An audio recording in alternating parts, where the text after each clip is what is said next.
waxay soo socdaan iyagoo ku gaashaaman qalab iyo aqoonba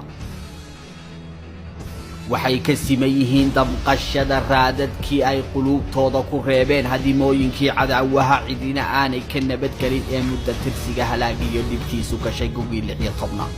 Soomaaliya waxa gabaabsi ah warwar kasta oo hore looga qabay in maruu laga kaco halkii lagu kufay daraad nayaayira dhab loo jeedaalinaya la isla wada yaqiinsan yahay yididiilo dadaal lagu kabay baa dhan kastaba ka socota Ismaaciidan oo deeliya xagal daac ka dheer yahay ayaa si xawliya ku socda waa dabada yartii dalkan u dhalatay waxay galeen ciidamada kumanaan ku labisan aqoontii militariya tiknoolajiyadii u dambeysay ayaa dalka ku soo jeeda kumanaan kale waxay ku sii qulqulayaan faramaha cadaawaha dalku wuxuu ku wada jiraa 4 marxaladood oo isbarkan xaalad dagaal oo u muuqata in si dhab ah loo guddoonsaday ka taqalluska al-shabaab yagleelidda cudud qaran oo ahmiyadda koobaad labaad saddexaad iyo afraad ba laga dheehanayo in la siiyay dhismaha ciidamada la dagaalanka musuqmaasuq iyo reform aan hal meel ku eekeen waxaa dheer intaasi tirtirka aragtiyihii guracnayd ee adduun weynaha idilkii ay ka wada haysteen Soomaaliya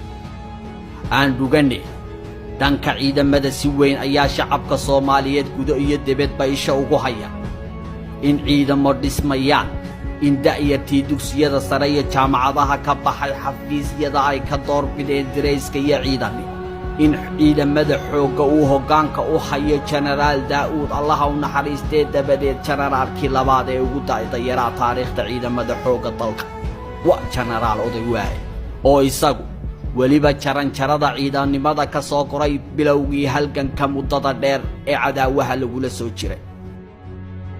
shacabku waxay kaloo ka dheregsan yihiin inay meesha ka baxday mushahar ciidan laga cunay iyo musuq halakeeyay oo ay taasi bedeshay ciidamo dhab u dhismaaya iyo mushaharaad ciidamada 100% loo kordhiyay waxay kaloo shacabku wada daawanayaan in faramaha cadaawaha guuro laga keeno ciidamada shisheeye intee ka hadhay sagootintooda qaraxyadii bilaha iyo toddobaadlaha ahaan jiray waa kuwan meesha ka sii baxay dabadeed maxaa xigi hase ahaatee aynu eegne dalku kolkuu doraadumay dabadeed la jabay dhanna aanu nabadgelin ciidamada qalabkooda iyo xoryahooduba ay israaceen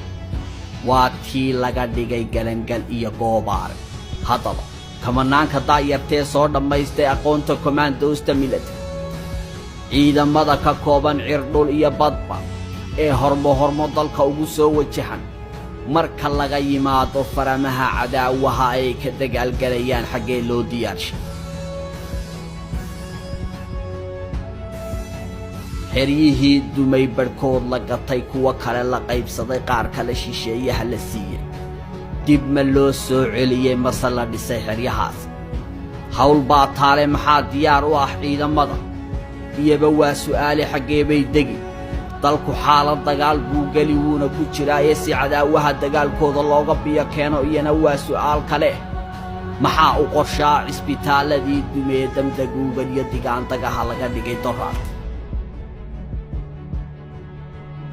tani waa caasimadda ummadda Soomaaliyeed ee Muqdisho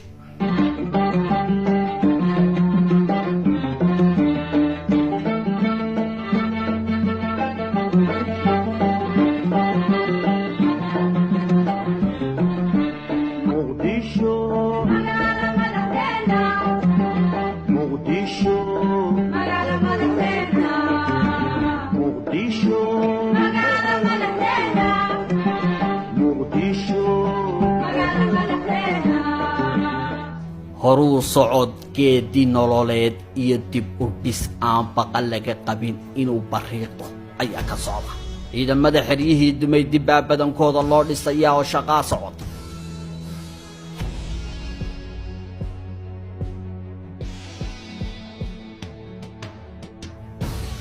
tani waa xiradii Dimaayo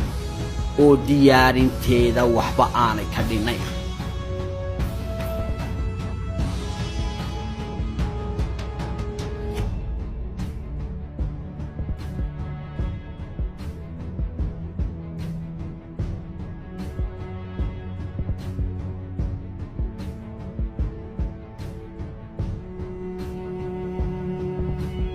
ciidan li'idu waxay Soomaaliya batay magansiga shisheeyaha uga xandhigashadii cadaawaha dalkoo baylah galay badiya berriba xanuunka iyo dhibaatadii cadaawaha oo iyana guri looga ilmeeyay.